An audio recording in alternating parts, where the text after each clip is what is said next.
Muy buenas noches, estimados amigos, estimadas amigas. Un gusto de estar nuevamente con ustedes en su programa, el programa de todos y todas. La verdad sea dicha, hoy día en una versión distinta, en un formato distinto, en un formato que está a través de las redes, a través de la línea telefónica, a través del Zoom.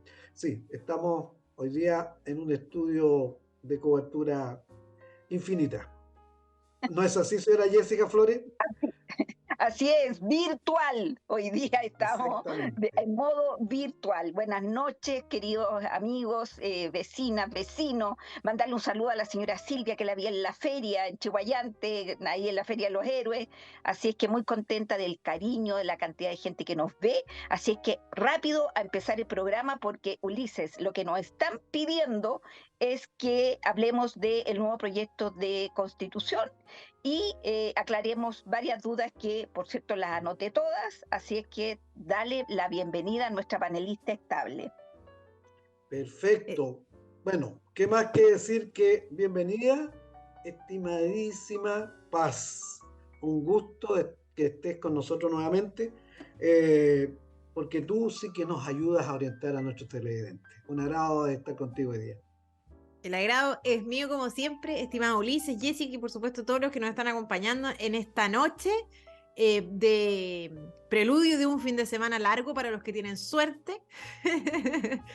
La verdad es que yo feliz de participar, me encanta este programa, además en un tema tan relevante hoy en día hemos logrado promoverlo, hemos logrado que las personas logren poner su atención en este tema que se va a votar el 17 de diciembre, así que feliz de estar aquí todas las veces que sea necesario para repetir, todas las veces que sea necesario hasta que todos los que nos escuchan no se queden con ninguna duda. Gracias, Perfecto. Paz, te pasaste. Muy amorosa de tu parte y sobre todo un día viernes, preludio, un fin de semana largo, como tú dices, pero que nosotros seguimos trabajando. No hay fin de semana largo. Ya, don Ulises, Jessica, partamos con cuéntame. las consultas inmediatamente. Así Usted es, que tiene consultas que hoy sí. le han realizado en estos últimos días. Sí, mira, Paz, una de las preguntas que nos hacen, primero, creación de la Agencia Nacional contra la Corrupción. ¿En qué consiste esta agencia? Y bueno, y considerando, por cierto, la cantidad de eventos corruptos que se han dado en este último tiempo, sobre todo con el tema de los convenios, fundaciones, y que me dio pavor escuchar al Contralor Bermúdez, que está a puertas ya de irse el 15 de diciembre, y que dice que a él le complica mucho decirlo, pero lo va a decir, y que él piensa que los dineros que se adjudicaron estas fundaciones por esta vía irregular no se van a devolver porque no hay garantías. O sea, se entregó dinero sin ninguna garantía a todas estas fundaciones. Por ende, claramente, este nuevo proyecto constitucional vendría a poner el acento en esta agencia anticorrupción. Paz, ¿en qué consistiría esta agencia? Mira, lo primero que hay que señalar respecto a esto, estimada Jessica, es que como tú bien constatas, porque es evidente, eh, la propuesta del Consejo contempla una agencia nacional contra la corrupción. Esta institución hoy día no existe en Chile y no existe tampoco en la Constitución vigente. Entonces, lo primero que debemos constatar es que aquí hay una diferencia entre dos textos, entre el texto vigente y la propuesta del Consejo, y esta última contempla la Agencia Nacional Anticorrupción. Esto se produce durante el debate del Consejo, pero paralelamente nadie lo tenía planeado, pero explotaron todos estos casos de corrupción. De hecho, en el último programa recuerdo perfecto que profundizamos muchos de ellos, o sea, solo para recordar, el alcalde Torrealba, la alcaldesa Katy Barriga, que está formalizada por fraude al fisco, hay presunción de inocencia, pero está formalizada, ¿cierto?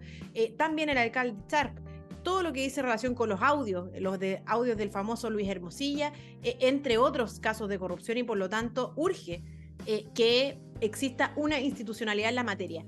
esta agencia se menciona en uno de los primeros artículos de la propuesta del Consejo al alero de lo que son los principios de probidad pública, ¿verdad? De transparencia, de probidad, del adecuado uso de los recursos públicos, y lo que hace el texto es decir, ok, se va a crear esta institución, la Agencia Nacional Anticorrupción, y de aprobarse el texto en diciembre, el 17 de diciembre, ¿verdad? En 10 días más me parece, no sé, 7 días más, una cosa así.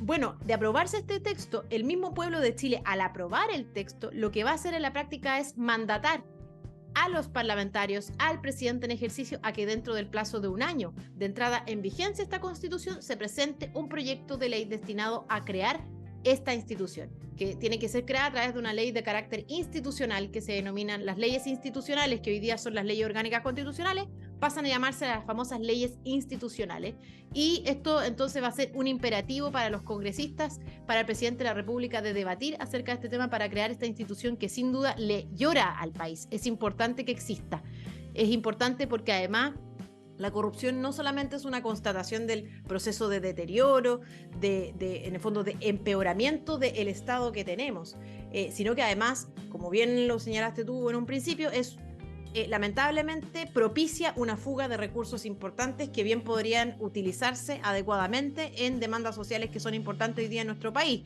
es decir, desde seguridad hasta educación, hasta pensión, y por lo tanto eso me parece a mí que es una institución positiva, que se considere, que se establezca a nivel constitucional y que además se mandate a los parlamentarios y demás políticos a que debatan acerca de este tema y se cree en definitiva esta institución. Ahora, es importante ser transparente con las personas. ¿En qué sentido? Ya me puse a hablar muy rápido, voy a bajar el ritmo porque me pongo a hablar muy rápido. Pero es importante que las personas que nos escuchan entiendan algo. Aquí cuando uno aprueba el texto, y en esto uno tiene que ser lo más sincero y transparente posible, a través del voto los ciudadanos de aprobar este texto y de aprobarse a través del voto, lo que los ciudadanos le van a estar diciendo a los políticos es que hagan lo que aparece en este texto. Pero la verdad es que esta institución va a demorarse en crear, es decir, no va a ser instantánea, no va a ser el 18 de diciembre que esta institución va a existir en Chile y no va a existir más corrupción en el país. Pero sí marca un camino claro, que esta institución debe crearse en Chile, que para allá va el camino, que los parlamentarios y políticos en general, la política en general, el presidente de la República, debatan al respecto y saquen adelante esta institución porque es necesaria, sobre todo en el contexto de los casos de corrupción que que habitualmente además existe una sensación de impunidad tan importante, Jessica. Interesante, Paz, porque la gente claramente está harta ya de escuchar cómo se ha apoderado la corrupción de los estamentos públicos y cómo también en los municipios, tú acabas de decir la cantidad de alcaldes que ya están en proceso de, algunos ya formalizados, otros en proceso de formalización, en fin. Entonces, claramente esto vendría a ser como poner atención y que no les salga tan en la impunidad el hecho de robarle a quienes más lo necesitan. Paz, mira, bueno, tú debes de saber que yo fui directora del Sename y denuncié muchas vulneraciones de derechos por parte del Estado hacia los niños, que claramente el deber del Sename era protegerlos. Sin embargo, fíjate, una señora en la feria me dijo: usted que yo la conozco, su trayectoria, usted que se preocupa de los niños, ¿va a votar a favor o en contra? Entonces le dije, ¿por qué? Me dice, porque claramente este nuevo proyecto constitucional vulnera los derechos de los niños, no los protege. Y quedé preocupada. Me remetí inmediatamente, estoy leyendo la Constitución, el nuevo proyecto, y claramente me saltó la duda, y ella me hizo mención a que había un folleto por parte de la gente que vota en contra, donde dice que claramente los niños vulnerados sus derechos quedan desprotegidos con este nuevo proyecto constitucional. ¿Tú qué nos puedes decir al respecto? Bueno, hay un debate ahí que se suscita entre dos posibles tutores, por así decirlo, de los niños. Por una parte están los padres o los tutores legales y por otra parte está el Estado. Entonces, ¿qué pasa aquí? Lo que algunos sectores políticos de nuestro país han dicho, que al garantizar el derecho preferente de los padres y ser los padres quienes, a través del derecho preferente, tienen la potestad prioritaria y preferente de determinar cuál es el interés superior de sus hijos, de los protegidos, de los que son, en el fondo, los que se encuentran bajo su cuidado. Hay quienes dicen que, como en oportunidades, efectivamente son los padres los que vulneran los derechos, los niños estarían desprotegidos porque tienen el derecho preferente y prioritario de determinar el interés superior de los niños. Entonces, ¿qué sucede? Esto en la práctica, ¿qué es lo que pasa? Ahí tiene que existir un justo equilibrio entre lo que es el respeto al derecho preferente de los padres, ¿verdad? Y que el proyecto reconozca que en situaciones en donde este derecho preferente o la tutoría de quien es el tutor legal o de quien está encargado de determinar cuál es el interés superior de los niños, es decir, cuál es la decisión más adecuada, cuál es la educación más adecuada, cuáles son las instrucciones más adecuadas, en ocasiones cuando sucede que los padres, por ejemplo, en este caso, no o están directamente vulnerando el interés superior de los niños, entonces el Estado debe efectivamente intervenir. Es decir, al consagrarse el derecho preferente, en resumen, uno no excluye eventualmente que el Estado pueda intervenir. O sea, aquí solamente se dice, oiga, hay un derecho que es preferente para determinar cuál es el interés superior de los niños, porque es lógico, los padres deben tener ese derecho preferente o los tutores legales en subsidio, ¿verdad? Pero eso no obsta a que si son los tutores legales o los padres los vulneradores de los derechos de los niños, el Estado puede efectivamente intervenir. Es decir, por ejemplo, un padre bien puede definir cuál es la educación más adecuada para sus hijos, pero si ese mismo padre, por ejemplo, se niega a que se le suministre un tratamiento médico a un hijo por distintos motivos, el Estado va a tener la obligación, no solo el derecho, sino que la obligación de intervenir para que efectivamente se le suministre el tratamiento al niño, porque el derecho a la vida está por sobre el derecho del padre a educar o instruir o decidir, o más bien decidir acerca de un tratamiento médico que médicamente se sabe que es positivo, que no le va a hacer daño, que va a permitir la subsistencia de su vida, entre otras razones. Entonces, hay quienes han exacerbado que el derecho preferente de los padres y el derecho preferente a decidir cuál es el interés, en definitiva, superior de los niños, podría entrar en pugna con el propio interés superior de los niños, pero es claro que no es así. Lo interesante y lo importante es proteger el interés de los niños y reconocer el derecho preferente con el justo equilibrio del Estado a intervenir en esa relación, digamos.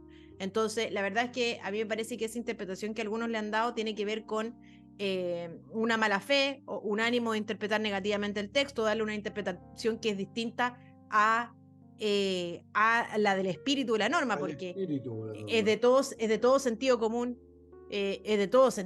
¿verdad? Que los consejeros, como cualquier chileno, es evidente que quisieron proteger los derechos de los niños, es decir, es lógico eso, digamos, o sea, me parece incluso malicioso dudar de aquello, digamos, es evidente. Entonces, uno también tiene que darle la interpretación a las normas en el marco del sentido común y en el marco del espíritu que los consejeros trataron de imprimirle a esta norma. Entonces, no sé si lo expliqué tan bien, pero me explicaste muy bien.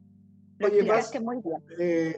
Jessica, sí, como para complementar, porque en el mismo artículo 12 que trata este tema, finalmente dice, se protegerá especialmente a los niños contra cualquier tipo de explotación, maltrato, abuso, abandono o tráfico, todo esto en conformidad con la ley. O sea, ahí está la acción del Estado, ¿ya?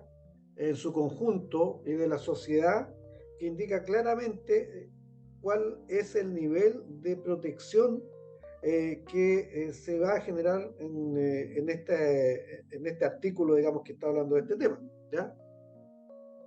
Clarísimo, está muy claro. Y por cierto, no debemos olvidar que Chile es parte de la Convención de los Derechos de Niños, Niñas y Adolescentes del año 90. Por lo tanto...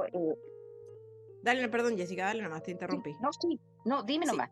Que fíjate que en ese mismo artículo que estaba leyendo Ulises, dice, lo vamos a leer expresamente, dice, el Estado reconoce a la familia, esto es, a los padres o tutores en su caso, que es lo que estábamos diciendo, la prioridad en la determinación del interés superior de sus hijos, pero habla de prioridad, no de exclusividad. Exactamente. Es de prioridad, porque es obvio, o sea, ¿quién podría...? Obvio que los padres tienen el derecho preferente y la prioridad para determinar cuál es el mejor interés para sus hijos, cuál es la mejor educación, cuáles son los juguetes que el niño puede tener o no tener, si es que cuál es la edad adecuada para pololear, cuál es la adecuada, por ejemplo, permitida para que los niños tengan relaciones sexuales, digamos, y en qué contexto. O sea, de eso estamos hablando, o sea, llevémoslo a la práctica, no el Estado. Ahora, es preferente, digamos, tal como dice aquí, dice, claramente reconoce a la familia, a los padres o tutores en su caso, la prioridad, pero prioridad, es decir, preferencia más no exclusividad, porque se entiende que a veces los tutores, efectivamente, o los propios padres, o tutores legales pueden infringir el interés superior de los niños o no son los más idóneos para definir ese interés superior y por lo tanto allí el Estado está obligado a intervenir. La justicia está obligada a intervenir. El servicio que protege a los menores también está obligado a intervenir, digamos. La Defensoría de la Niñez también está obligada a intervenir. Entonces, esa es un poco la distinción. Pero para que las personas lo lean, tal como lo dice Ulises, es buena idea que puedan recurrir ellos mismos al artículo 12 para que aclaren sus dudas porque el solo texto... Quedó clarísimo, Paz, en todo caso. Pero da gusto, fíjate, que la gente lo explique y la gente pide explicaciones, porque sí, claro. Si le están mintiendo y le están diciendo algo que no es real, tienen todo el derecho de aclararlo, por cierto, Paz. Oye, otro tema que se me preguntó mucho, producto de claramente del tema de seguridad pública y lo que estamos viviendo este último tiempo, digamos, con respecto a la seguridad. Defensoría de las víctimas. ¿En qué consistiría? Sí, mira, fíjate que el tema es especialmente sensible porque además yo creo que también las personas que nos están escuchando en este momento recordarán que durante la semana que recién pasó, o sea, estos últimos días, nos enteramos que habían asesinado a un pequeñito de 5 años a balazos, con una bala en su pecho. Imagínense, un niñito de 5 años con una bala en su pecho, y cayó en el jardín de su casa muerto. Imagínense, o sea, ese es el nivel de crisis de inseguridad en la que nos encontramos. O sea, yo tengo el dato súper fresco porque lo revisé justamente hace un par de días, y fíjense que entre enero y noviembre del 2023 han asesinado en Chile a 726 personas. O sea, y eso no es un número que usted mismo en su casa puede acceder y ver en la plataforma de Carabineros SOS. Usted se mete y ahí están todas las estadísticas de los casos por homicidios, violaciones, robos, lesiones, etc. Bueno, dicho esto, la propuesta del Consejo, es decir, la que se plebiscita el 17 de diciembre y al menos respecto de la cual yo voy a votar a favor, refuerza los deberes del Estado en materia de seguridad a partir de varias digamos, titulares o de varias cuestiones que vienen a reforzar las herramientas que tiene el Estado para enfrentar esta crisis de inseguridad. Las voy a mencionar todas y luego vamos con la Defensoría de las Víctimas, que es una de las más relevantes. Fíjense que se consagra una fiscalía supraterritorial, la expulsión de los migrantes que ingresen por pasos no habilitados, la tolerancia cero al terrorismo y la Defensoría de las Víctimas. La Defensoría de las Víctimas tiene por objetivo venir a equilibrar un poco lo que hace la Defensoría Penal Pública, que las personas que han sido víctimas de un delito y que nos están escuchando saben que está el defensor público que defiende a quien cometió el delito o a quien está imputado por un delito, está el fiscal que está dedicado a investigar los delitos, pero no a proteger a las víctimas, ¿ya? No a preocuparse de en el fondo, mantener la integridad de la víctima y de su situación particular, sino que más bien preocupado de la investigación, de recabar los antecedentes y de acompañarlos al tribunal para que posteriormente el juez decida. Y entonces tenemos a las víctimas. La Defensoría de las Víctimas tiene por objetivo otorgar asesoría y defensa jurídica gratuita, especialmente respecto a delitos como el terrorismo, el narcotráfico, la corrupción, el crimen organizado, trata de personas, a través de un organismo que se va a llamar esta Defensoría de las Víctimas. Ahora, habla de delitos especialmente, pero no es excluyente, es decir, uno podría interpretar perfectamente que se trata de todos los delitos, pero también especialmente enfocada en aquellos delitos más graves como son los que estamos señalando, ¿verdad? Ahora, el gobierno hace algunos días anunció, precisamente en lo que es la campaña electoral y en el contexto electoral, ¿cierto? Dijo, oiga, ¿sabe qué? Vamos a presentar un proyecto de Defensoría de las Víctimas para salir a competir con la propuesta del Consejo, ¿ya? Esta que se va a plebiscitar el 16 de diciembre y que al menos yo voy a votar a favor, como les comentaba. Bueno, ¿qué hizo el gobierno? Dijo, vamos a presentar una Defensoría de las Víctimas. Ya, pues yo recordaba que la Defensoría de las Víctimas, resulta que el gobierno señaló que la iba a presentar en febrero del 2023. Estamos a diciembre del 2023 y el gobierno no ha hecho absolutamente nada. O sea, esto lo anunció el gobierno en febrero y no han hecho nada al día de hoy. Se han pasado muchos meses. Eso es el primer punto. El segundo punto, que es súper relevante es que en su oportunidad, en febrero del 2023, el gobierno dijo lo siguiente: vamos a crear este servicio, pero este servicio va a ser para algunas víctimas de delitos como el de homicidio y el de violación y otro más, que igualmente grave, pero no para todos los delitos, o sea, solo algunos delitos. Y lo tercero es que dijo, ok, pero necesitamos que nos aprueben la reforma tributaria, es decir, el alza de impuestos.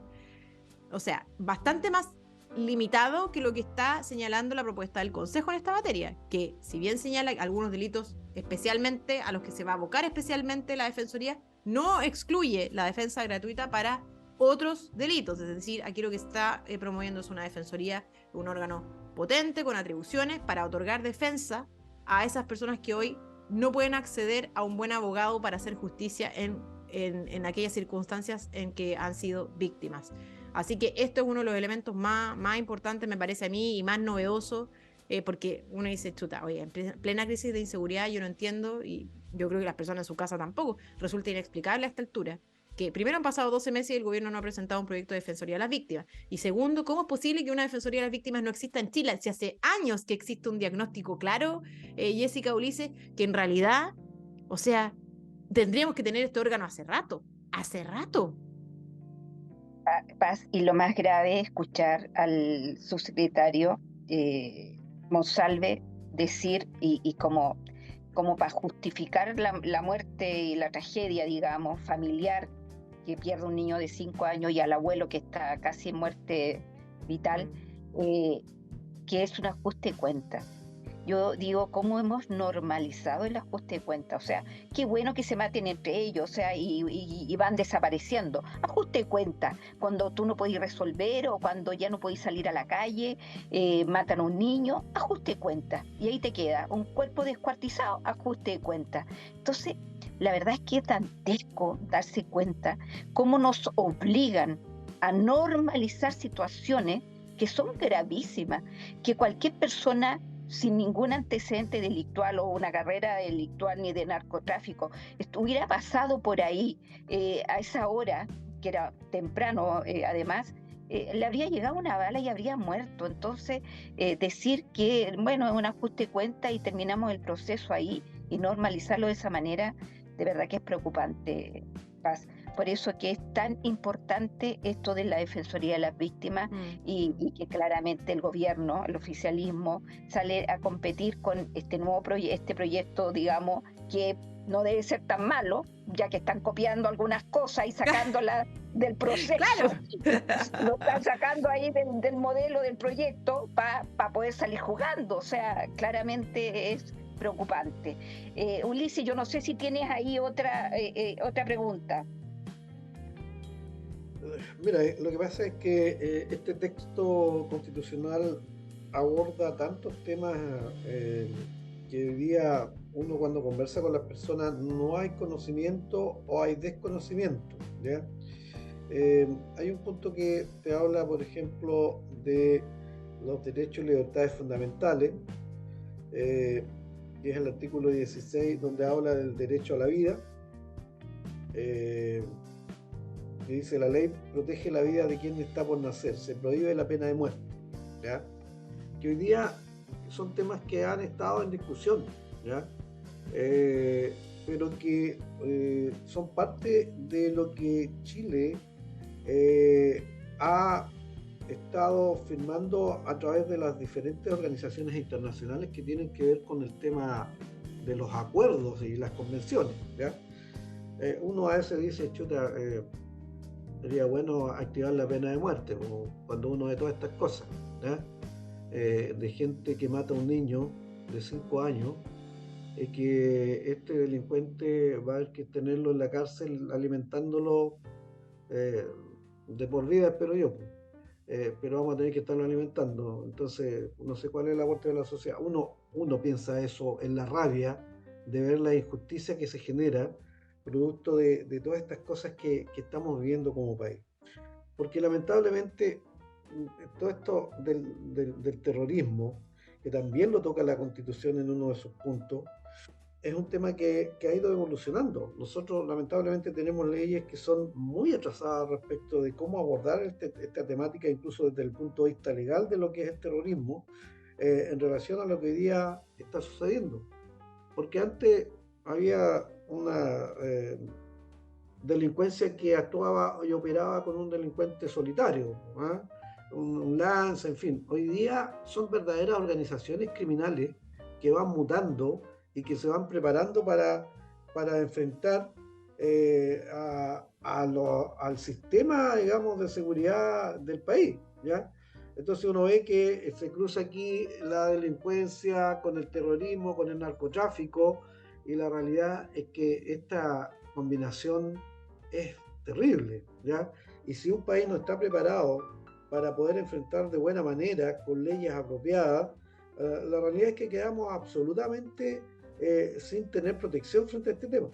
Eh, Creo que aquí habla en uno de los puntos del tema del terrorismo, ¿ya? Lo estaba también buscando, no sé si tú tienes ahí más claro que yo, eh, pero en uno de los artículos eh, habla de, creo que es el artículo 10, me parece. eh, bueno, habla del tema del terrorismo. El terrorismo dice ¿Sí? en cualquiera, el artículo 15, el terrorismo en 15, cualquiera ¿sí? forma es contrario a los derechos humanos y a la seguridad de la nación. Una ley de quórum calificado determinará las conductas terroristas y su penalidad.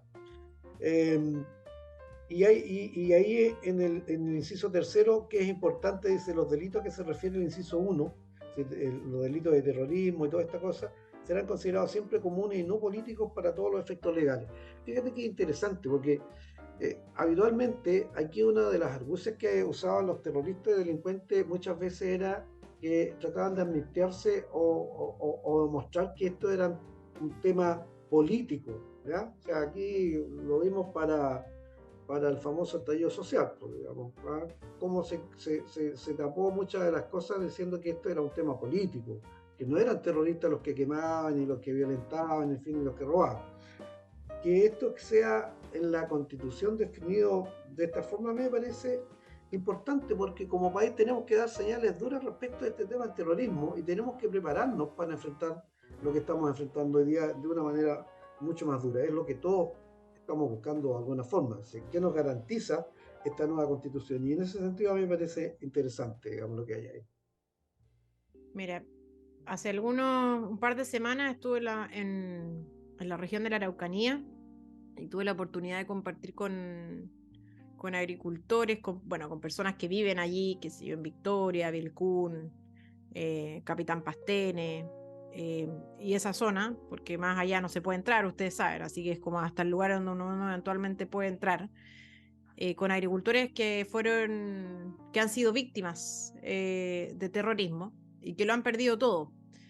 Y valoran, y ellos mismos me señalaban que valoran muchísimo la norma que declara expresamente que el terrorismo es contrario a los derechos humanos, que además la norma que establece la propuesta del Consejo destinada a indemnizar los perjuicios de aquellas personas que han sido víctimas de terrorismo, y adicionalmente una norma que a mí me parece positivo, que es que los responsables, quienes han cometido delitos terroristas, no pueden ser beneficiarios de indultos, no pueden ejercer funciones o cargos públicos o de elección popular, no pueden ser rectores o directores de establecimientos de educación, tampoco ejercer en ellos funciones de enseñanza, tampoco pueden explotar medios de comunicación social, y otras prohibiciones expresamente que son bastante importantes, porque hoy aquellas no existen. Entonces podríamos haber tenido una persona condenada por algún delito de terrorismo, y posteriormente estar dirigiendo, por ejemplo, un colegio, un establecimiento educacional, ser director de un establecimiento educacional. Entonces la verdad es que aquí efectivamente hay un conjunto de normas en el marco no solo de la seguridad, que van a contribuir a enfrentar a que el Estado tenga más herramientas para enfrentar lo que sucede en nuestra provincia de Arauco y en la región de la Araucanía, sino que también se hace cargo de la parte más humana, que tiene que ver con, bueno, indemnizar los perjuicios y también qué hacemos con estas personas. ¿Cómo también agregamos elementos que sean disuasivos para que aquellos que hoy suscriben esas causas, que producen, que tratan de ocupar la violencia para infundir temor y así posicionar políticamente sus temas en la esfera pública, cómo hacemos que esas personas también de alguna manera pierdan su influencia en la esfera pública, porque hoy día es perfectamente posible que ocurra lo contrario, que en el fondo, por ejemplo, dirijan partidos políticos, etcétera. Eso es una prohibición que sin duda viene a reforzar esta materia, Ulises, y las personas, al menos que han sido víctimas de terrorismo, al menos con las que yo he conversado, valoran positivamente estas normas que están contempladas en la propuesta del Consejo y que, es importante hacer el punto, no están en la Constitución vigente. No están en la Constitución vigente. Entonces, derechamente, estos constituyen avances concretos que tienen por objetivo, obviamente, que tengamos un mejor país para vivir y que nos hagamos cargo de cuáles son los problemas que existen hoy día en Chile. Y uno de ellos, claramente, es el terrorismo, aun cuando hay algunos sectores políticos en Chile que les ha costado tanto reconocer que hay terrorismo en la zona, estimado Ulises.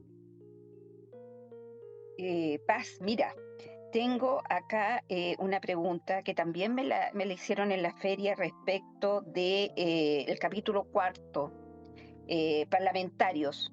Sí. ¿Cómo quedaría con este nuevo proyecto constitucional? Quedaría el Parlamento, la cantidad de diputados, senadores, considerando que esta señora me decía cómo se nos mintió, aumentando el número de diputados, diciendo que no iba a tener ningún costo para el país.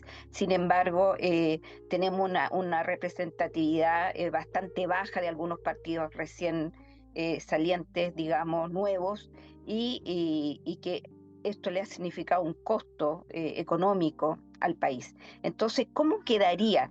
Y ahora entiendo, leyendo Increíble, ahora entiendo por qué tanto algunos diputados salen a la defensa de querer rechazar este nuevo proyecto, porque claramente les viene a tocar a ellos dejar el escaño a algunos que tienen poca representatividad de algunos partidos políticos.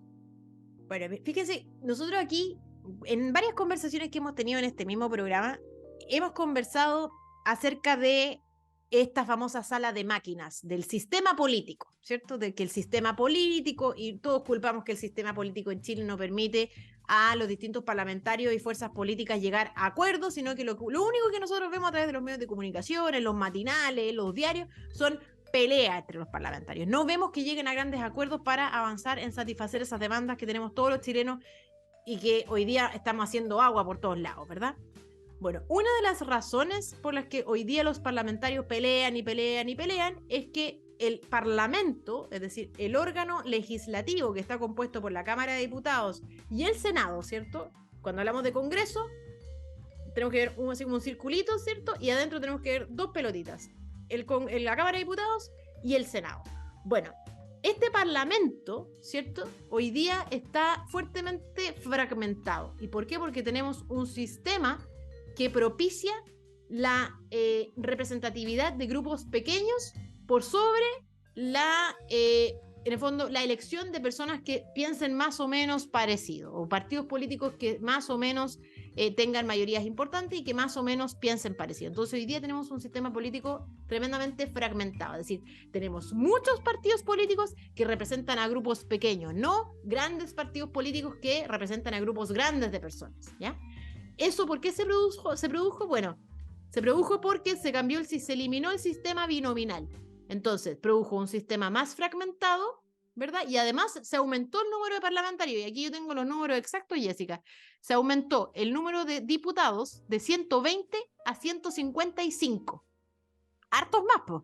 O sea, hay 35 más, imagínense. De 120 a 155 diputados y se aumentó de 38 a 50 senadores. Eso se hizo el 2015, con el fin del famoso sistema binominal, que lo que hacía, en definitiva, es lo que hoy día nos falta, que es que existan partidos políticos grandes que representen a una gran cantidad de personas y no partidos políticos chiquititos que representen a poquitas personas. ¿Por qué? Porque si no se transforma en un parlamento fragmentado.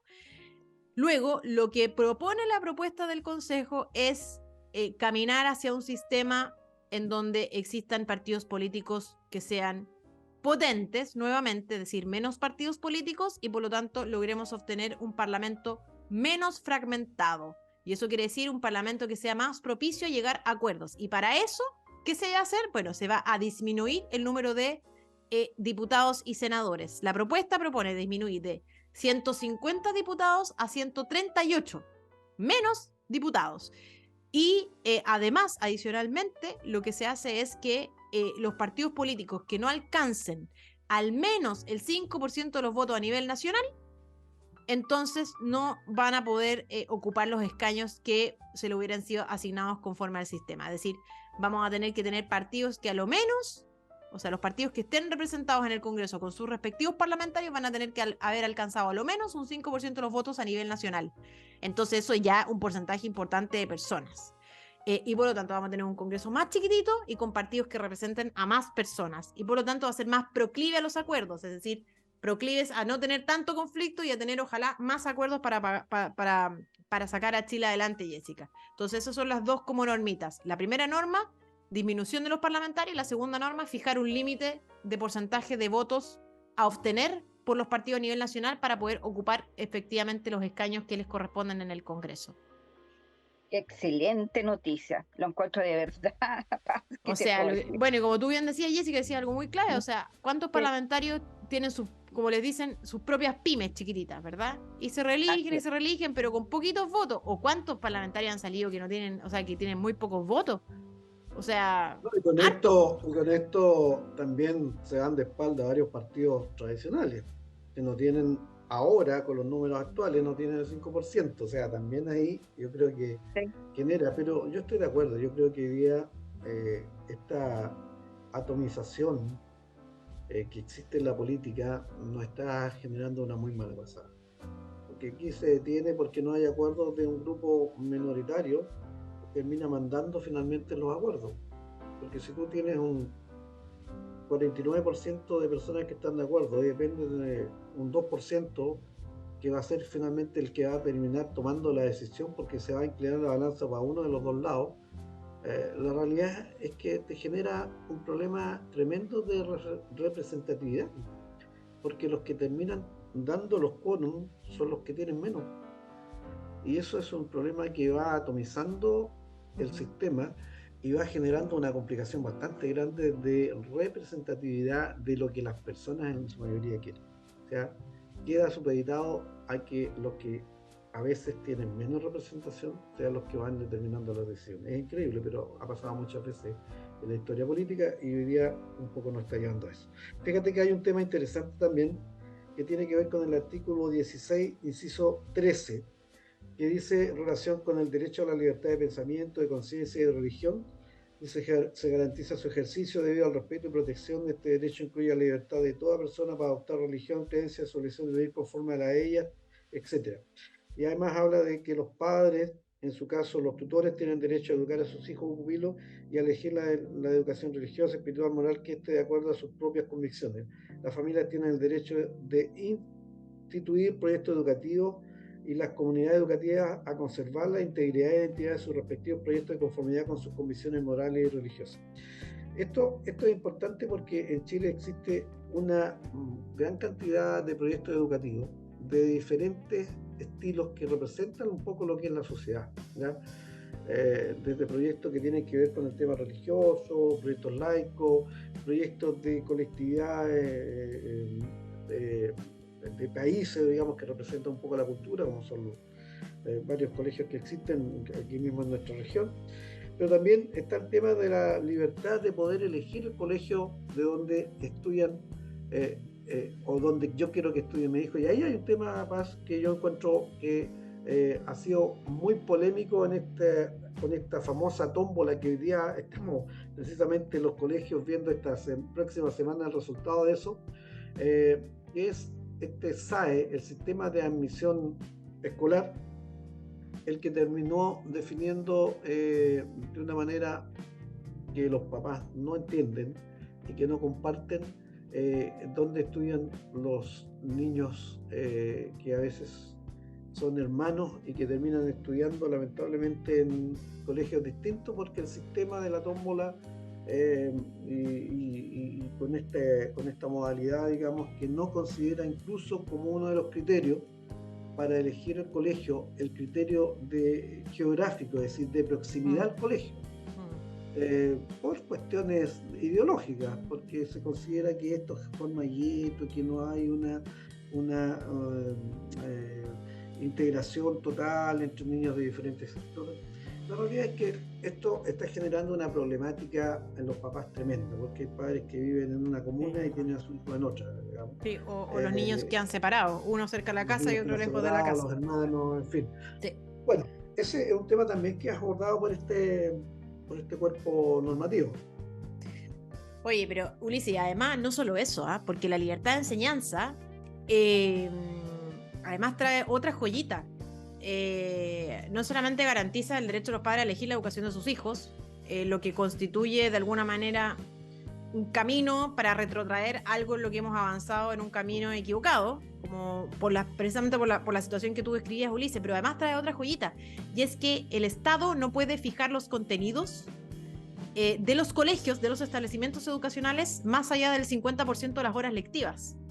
Y eso es una tremenda garantía de la libertad de enseñanza, porque hasta ahora no existía esa limitación. Entonces el Estado podía imponer los contenidos a un porcentaje importante de las horas lectivas de los alumnos. Y hoy día, entonces, tiene una limitación a nivel constitucional. Es decir, usted, Estado, puede decir cuáles son los contenidos, pero no más allá del 50% de las horas lectivas, de manera tal que los proyectos educativos diversos, plurales, que existen en nuestro país, van a tener asegurado al menos el 50% de las horas lectivas para poder dar los énfasis que cada establecimiento quiera. Y eso es una cuestión que yo creo que es uno de los lujos de esta propuesta. Una de las cosas que a mí me parece más positiva es una garantía concreta y efectiva, un límite al Estado concreto a ser efectivo por parte de los establecimientos educacionales, pero particularmente para hacer efectiva la libertad de los padres que tienen que elegir la educación de sus hijos, Ulises. Sí, yo creo que es sumamente importante el tema que tú tocas porque de alguna manera hoy día el Estado tiene una injerencia bastante fuerte en lo que es la definición de los programas, que son la base fundamental del tema educacional chileno, ¿ya? Y se da el absurdo de que tú tienes programas que son comunes y horarios de recreo incluso que te fijas comunes en todo Chile con realidades totalmente distintas. ¿Sí? El norte y el sur son totalmente distintos del centro incluso. Tal cual. Sí. Pero sin embargo el funcionamiento de un colegio es hasta en eso, digamos, el Estado te establece algunos criterios que te dejan un poco amarrado. Así que yo creo que en ese sentido se avanza. Cualquier sistema que coarte o limite la libertad de las personas, quien les quite este aliento para querer hacer cosas, para aportar a la sociedad, es un sistema que no es recomendable, ¿ya? Y yo creo que abrir estas puertas de generar estos espacios de libertad para que la sociedad en su conjunto, las personas en sus diferentes instituciones, en las diferentes instituciones en que participan o trabajan, puedan tener la capacidad de ir definiendo ciertas cosas, yo creo que va a contribuir a mejorar mucho los procesos. Sin duda, Jessica. Hoy sí, yo tengo la última pregunta porque no nos queda nada de tiempo, el artículo 11, que sabes que también un señor muy patriota, pero no me lo encontré en la feria, pero me hizo la consulta vía correo. Me dice, ya estaba bueno que protegiéramos nuestros emblemas nacionales y le diéramos el respeto, así lo escribe él, que se merece nuestro himno nacional, nuestra cueca, en fin, me detalla una serie de actividades patrióticas, digamos. Entonces, que explicaras en breve ese artículo y cómo protege, digamos, las actividades que dan origen a la identidad chilena. Sí, mira, primero este es un artículo que por eso a mí me gusta señalar que esta propuesta del Consejo no es una propuesta refundacional, sino que toma lo mejor de la propuesta vigente y la actualiza. Es una propuesta que si uno tuviera que poner una línea en el tiempo, es como la etapa lógica de la Constitución vigente. Es decir, ¿por qué? Porque efectivamente en la Constitución vigente se señala cuáles son los emblemas nacionales y aquí se mantienen esos emblemas, pero se agrega además el deber de respeto a los mismos. Que a mí me parece razonable, sobre todo porque todas las constituciones también son hijas de su tiempo y ustedes recordarán cómo de alguna manera se deshonró muchos de los emblemas nacionales con ocasión del fracasado proceso constituyente de la convención anterior. Muchos vimos los videos con las banderas, trapeando con las banderas, con la bandera de Chile, o por ejemplo vimos también una performance en donde una persona se sacaba una bandera de un lugar bastante raro, digamos, bueno, usted, no quiero describirlo, ustedes lo recordarán. Bueno, el deber de respeto sancionaría ese tipo de conducta o al menos se considerarían reprochables. Es importante ese punto, digamos, pero también, ¿por qué? Porque si hay una de las cosas que se aprendieron del proceso anterior, es que Chile era uno, que los chilenos nos gusta ser chilenos, somos respetuosos de nuestros emblemas, de nuestras tradiciones, y somos un solo país único e indivisible, y para ello es importante rescatar aquellas cosas que nos unen y no las que nos separan. Y en ese contexto los emblemas nacionales, estimada Jessica, son súper importantes. Entonces aquí lo que se hace es recoger esos emblemas, ese artículo que está en la Constitución vigente, se retoma ese artículo, pero además se agrega un deber de respeto a nuestros símbolos patrios, Jessica. Excelente. Ulises, yo no sé si te queda alguna otra pregunta. No, yo creo que dado el tiempo, o Sí. sea, hay algunas otras cosas, pero para poder abordarlo, yo creo que ya estamos lamentablemente con el tiempo cero, ¿ya? Pero sí me parece importante comentar de que hemos gastado tanto tiempo en este proceso constituyente que por una cuestión de sentido común, lo lógico sería que esto se terminara en esta oportunidad. Me parece que esta propuesta constitucional recoge muchas cosas que son necesarias para este Chile un poco más actualizado que queremos ir construyendo. Todo es mejorable, ¿eh? Todo es mejorable. Pueden haber aquí algunas cosas que alguien esté no tan de acuerdo o en desacuerdo, o derechamente en desacuerdo, pero yo creo que esta propuesta constitucional se puede mejorar en aquellos aspectos que haya coincidencia que haya que mejorar. Pero no es una propuesta que haga daño, no es una propuesta que a mi juicio vaya dividiendo, como tuvimos en la propuesta anterior, de que derechamente lo que había ahí era distinto. La realidad es que yo espero de que el próximo 17, pues ya no vamos a tocar este tema nuevamente, lamentablemente, ya estamos contra el tiempo respecto a esto, que va a ser el último programa que vamos a tocar este tema, exista la capacidad de todos nosotros como chilenos de tomar la mejor decisión para darle continuidad y movilidad a este país. Yo creo que estamos pasando por un proceso bastante complejo desde varios puntos de vista, desde varias áreas. Es cuestión de mirar las noticias todos los días y veamos lo que está pasando en seguridad, lo que está pasando en la economía, lo que está pasando en la organización interna del gobierno, en todas estas cosas que se han ido descubriendo, de malos manejos económicos, en fin.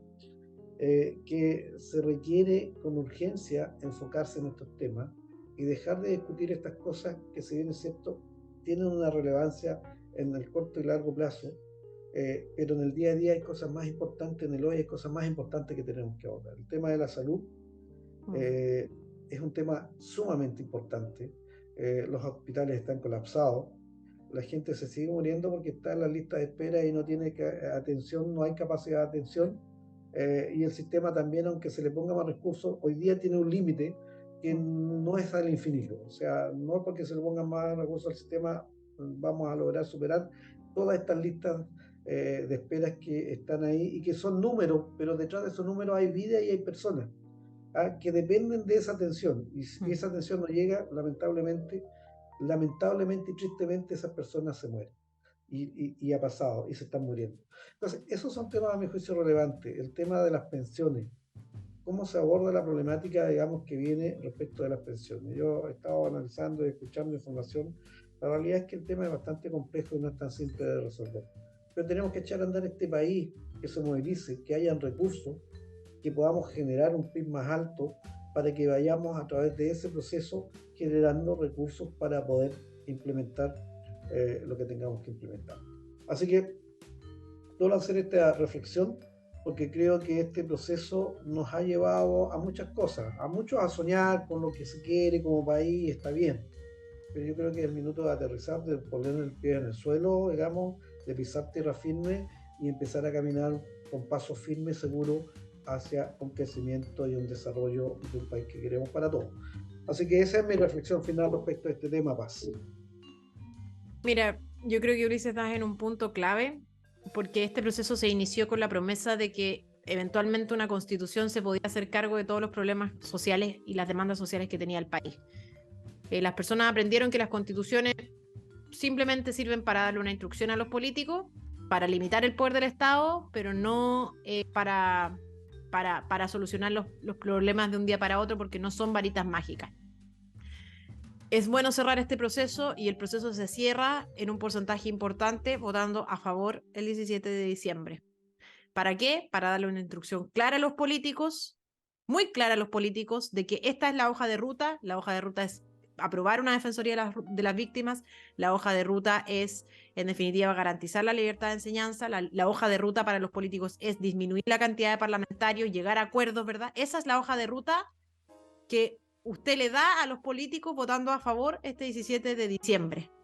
La forma de cerrar este proceso, y una hoja de ruta que nos permita al final del día entonces resolver las demandas sociales, las crisis que existen en nuestro país en distintos ámbitos. Una de esas es la seguridad, ¿verdad? Otra es la crisis de salud que señala Ulises, la crisis en educación también. Vamos a ver, en el fondo hemos visto los resultados de la prueba PISA también en los últimos días. Por lo tanto, aquí hay muchas tareas pendientes, y por sobre todo hay que volver a soñar, hay que volver a creer que nuestro país puede salir adelante, a tener fe y esperanza, a que se reactive la economía, a que existan más empleos, a que existan más oportunidades, y a que los que no tienen hoy los recursos entonces puedan salir adelante por sus propios medios, por sus propios esfuerzos. Es momento de reactivar Chile, y eso yo creo que en gran medida se puede lograr, o va a aportar enormemente a que eso suceda, que esta propuesta se apruebe el 17 de diciembre. Así que muchas gracias por la invitación, Jessica. Ulises, le quiero mandar que las personas que nos ven, que no pierdan la fe y la esperanza, porque vamos a sacar el país adelante. Va a salir adelante este país, porque los chilenos siempre hemos salido adelante y no conocemos otra alternativa. Así que hay que tener esperanza y soñar con que efectivamente podemos recuperar la grandeza de Chile y tener un país mejor, que sea fruto del trabajo de todos nosotros.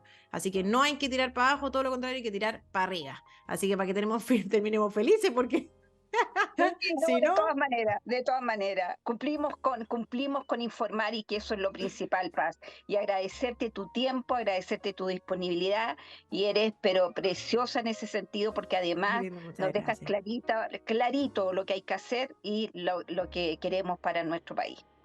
Un abrazo. Muchas gracias, Jessica. Nos vemos. Chao, chao, chicos. Muchas gracias, Paz. Muchas gracias. Chao, chao.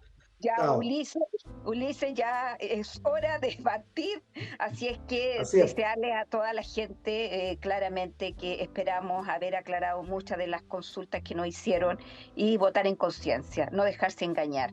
Así es que sea un muy lindo fin de semana, ya que aprovechando que fue un fin de semana largo, y nos vemos, Dios mediante, el próximo viernes, así que a cuidarse. Así Ulises. Es, nos vemos, estimado amigo, un abrazo afectuoso para todo el mundo. Nos vemos, Jessica. Adiós. Chao. Chao, chao.